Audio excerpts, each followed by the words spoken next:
जय हिंद, वंदे मातरम। आज मैं आप लोगों को हमारे देश के महान कहानीकार मुंशी प्रेमचंद्र जी की एक कहानी जीवन सार सुनाने जा रही हूँ। मेरी जीवन सपाट समतल मैदान है, जिसमें कहीं कहीं गड्ढे तो हैं, पर टीलों, पर्वतों, घने जंगलों, गहरी घाटियों और खंडरों का स्थान नहीं है। जो सज्जन पहाड़ों के सैर के शौकीन हैं, उन्हें तो यहाँ निराशा ही होगी। मेरा जन्म 1867 में हुआ था।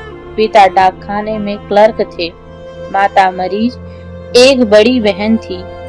उस समय पिताजी शायद 20 रुपए पाते थे। 40 रुपए तक पहुँचते पहुँचते उनकी मृत्यु हो गई। वह बड़े ही विचारशील, जीवन पथ आंखें खोलकर चलने वाले आदमी थे, लेकिन आखिरी दिनों में एक ठोकर खाकर ही गए और खुद तो गिरे ही थे। उसी धक्के में मुझे भी गिरा दिया। 15 साल की अवस्था में उन्होंने मेरा विवाह कर दिया और विवाह करने के साल ही भर बाद परलोक सिधार गए। उस समय मैं 9वें दर्जे में पढ़ता था। घर में मेरी स्त्री थी, विमाता थी, उनके 2 बालक थे और आमदनी 1 पैसे की नहीं। घर में जो कुछ लेई पूंजी थी वह पिताजी की 6 महीने की बीमारी और क्रियाकर्म में खर्च हो चुके थे और मुझे अरमान था वकील बनने का और MA पास करके नौकरी करने का। उस जमाने में भी इतनी ही दुष्पाय थी जितनी अब है। दौड़ धूप करके शायद 10-12 की कोई जगह पा जाता। यह यहाँ तो आगे पढ़ने की धुन थी। पांव की लोहे की नहीं, अष्टधातु की बेड़ियां थी और मैं चढ़ना चाहता था पहाड़ पर।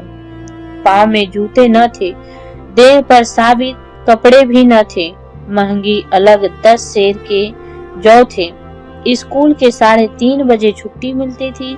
काशी के क्वींस कॉलेज में पढ़ता था। हेडमास्टर ने फीस माफ कर दी। इम्तिहान सिर पर था और मैं बांस के फाटक पर एक लड़के को पढ़ाने जाता था। जाड़ों के दिन थे। 4 बजे पहुंचता था, पढ़ाकर 6 बजे छुट्टी पाता था। वहां से मेरा घर देहात में 5 मील था। जब पहुंचने पर 8 बजे से पहले घर न पहुंच सकता और प्रातः काल 8 ही बजे फिर घर से चलना पड़ता था। कभी वक्त पर स्कूल न पहुंचता था।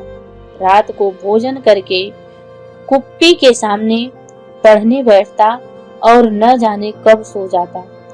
फिर भी हिम्मत बांधे हुए था। मैट्रिक में तो किसी तरह पास हो गया, पर आया 2nd डिवीजन। मैं और क्वींस कॉलेज में भर्ती होने की आशा न रही। फीस केवल अव्वल दर्जे वाले ही का मुआफ हो सकता था। संयोग से उसी साल हिंदू कॉलेज खुल गया। मैंने इस नए कॉलेज में पढ़ने का निश्चय किया। प्रिंसिपल थे मिस्टर रिचर्डसन। उनके मकान पर गया। वह पूरे हिंदुस्तानी वेशभूषा में थे। कुर्ता और धोती पहने फर्श पर बैठे हुए कुछ लिख रहे थे, मगर मिजाज को तब्दील करना इतना आसान न था। मेरी प्रार्थना सुनकर आधी ही कहने पाया था। बोले कि घर में कॉलेज की बातचीत नहीं करता, कॉलेज में आओ। खैर कॉलेज में गया, मुलाकात हुई, पर निराशाजनक फीस मुआफ न हो सकी। अब क्या करूं? अगर प्रतिष्ठित सिफारिशें ला सकता तो शायद मेरी प्रार्थना कुछ विचार हो जाता।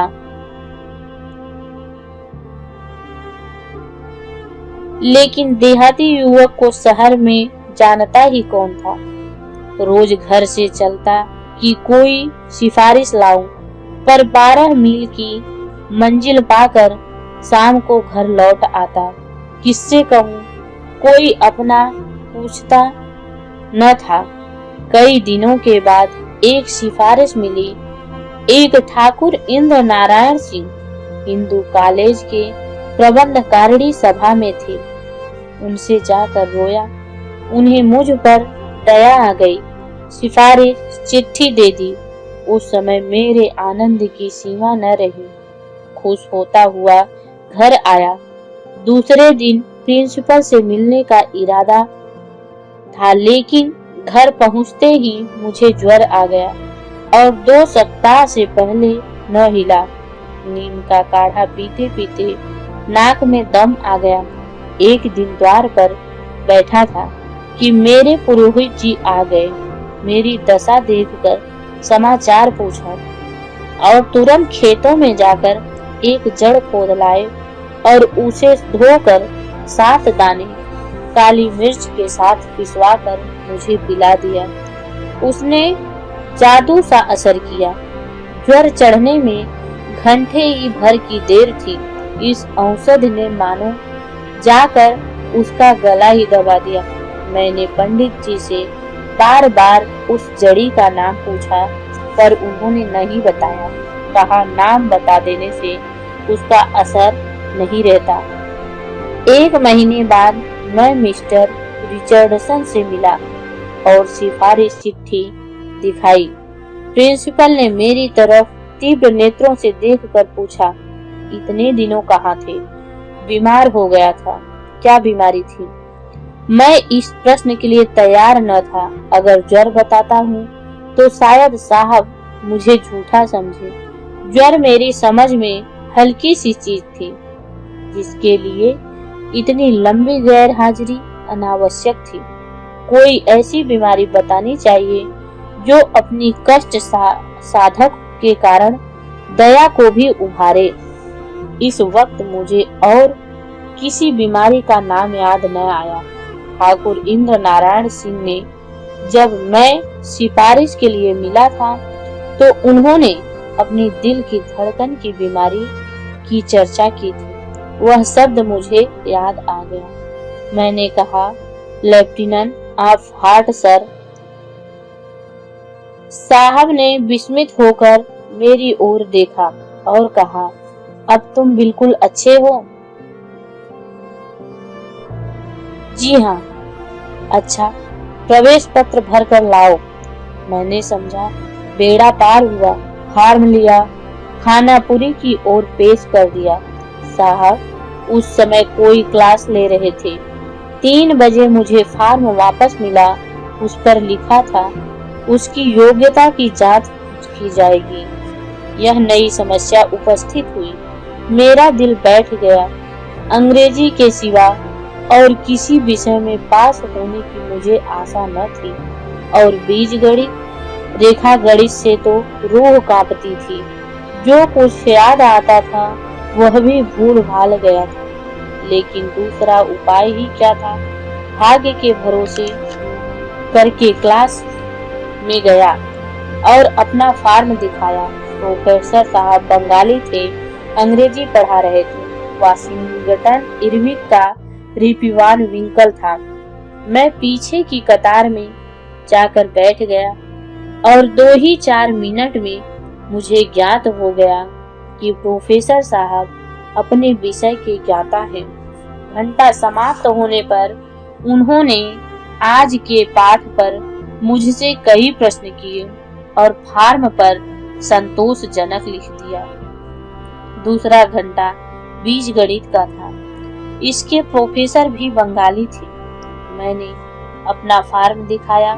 नई संस्थाओं में प्रायः वही छात्र आते हैं जिन्हें कहीं जगह नहीं मिलती। यहाँ भी यही हाल था। क्लासों में अयोग्य छात्र भरे हुए थे। मेरे रेने में जो आया वह भर्ती हो गया। भूख में साग पात सभी रुचिकर होता है। अब पेट भर गया था। छात्र चुन चुन कर लिए जाते थे। इन प्रोफेसर साहब ने गणित में मेरी परीक्षा ली और मैं फेल हो गया। फॉर्म पर गणित के खाने में असंतोषजनक लिख दिया। मैं इतना हताश हुआ कि फॉर्म लेकर प्रिंसिपल के पास न गया, सीधा घर चला आया। गणित मेरे लिए गौरी शंकर की चोटी थी, कभी उस पर न चढ़ सका। इंटरमीडिएट में 2 बार गणित में फेल हुआ और निराश होकर इम्तिहान देना छोड़ दिया। 10-12 साल के बाद जब गणित की परीक्षा में अख्तियारी हो गई, तब मैंने दूसरे विषय लेकर आसानी से पास कर लिया। उस समय तक यूनिवर्सिटी के इस नियम ने कितने युवकों की आकांक्षाओं का खून किया, कौन कह सकता है। खैर, मैं निराश होकर घर तो लौट आया, लेकिन पढ़ने की लालसा अभी तक बनी हुई थी। घर बैठकर क्या करता, किसी तरह गणित को सुधारूं और कॉलेज में भर्ती हो जाऊं, यही धुन थी। इसके लिए शहर में रहना जरूरी था। संयोग से एक वकील साहब के लड़कों को पढ़ाने का काम मिल गया। 5 रुपए वेतन ठहरा। मैंने 2 रुपए में अपना गुजर करके 3 रुपए घर पर देने का निश्चय किया। वकील साहब के अस्तबल के ऊपर एक छोटी सी कच्ची कोठरी थी, उसी में रहने की आज्ञा ले ली। एक टाट का टुकड़ा बिछा दिया, बाजार से एक छोटा सा लैंप लाया और शहर में रहने लगा। घर से कुछ बर्तन भी लाया। एक वक्त खिचड़ी पका लेता और बर्तन धो मांज कर लाइब्रेरी चला जाता। गणित तो बहाना था, उपन्यास आदि पढ़ा करता। पंडित रतननाथ दर का फरसान ए आजाद उन्हीं दिनों पढ़ा। चंद्रकांता संतत भी पढ़ी। बंकिम बाबू के उर्दू अनुवाद जितने पुस्तकालय में मिले सब पढ़ डाले। जिन वकील साहब के लड़के को पढ़ाता था, उनके साले मेरे साथ मैट्रिक में पढ़ते थे। उन्हीं की सिफारिश से मुझे यह पद मिला था। उनसे दोस्ती थी, इसलिए जब जरूरत होती पैसे उधार ले लिया करता था। वेतन मिलने पर हिसाब हो जाता था।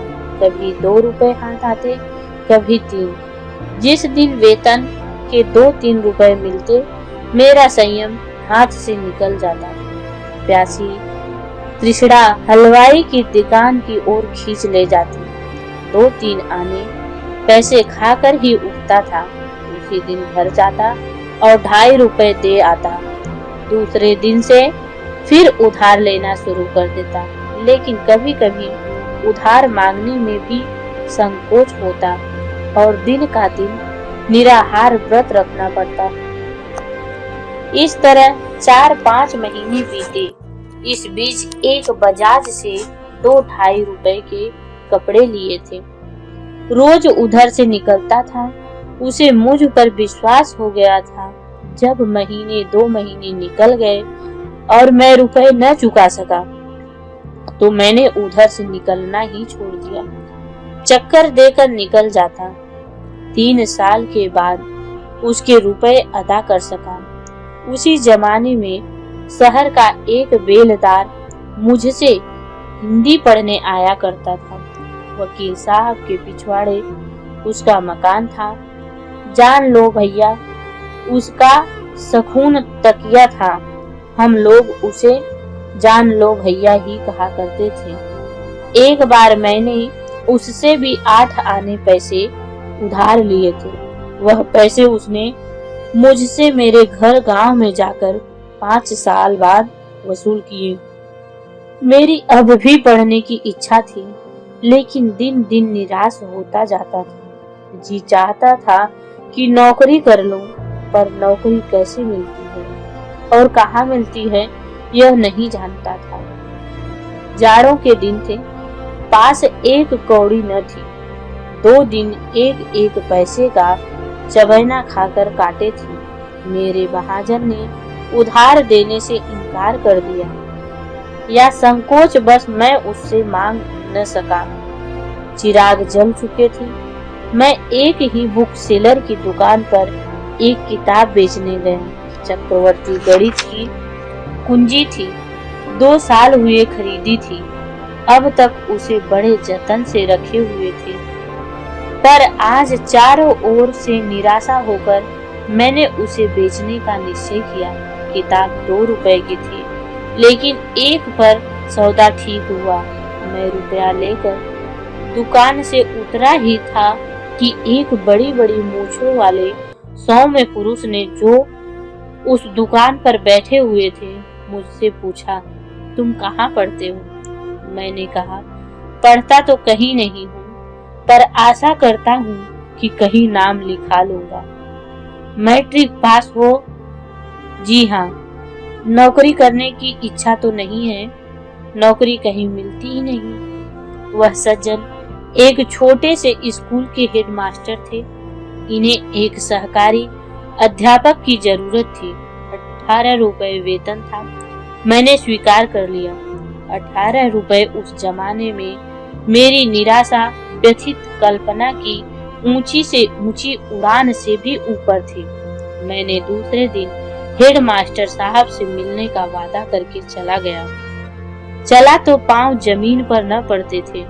परिस्थितियों का सामना करने को तैयार था और गणित में अटक न जाता तो अवश्य आगे जाता, पर उससे कठिन परिस्थिति यूनिवर्सिटी की मनोविज्ञान शून्यता थी, जो उस समय और उसके कई साल बाद तक उस डाकू सा व्यवहार करती थी, जो छोटे बड़े सभी को एक ही घाट पर सुलाता है।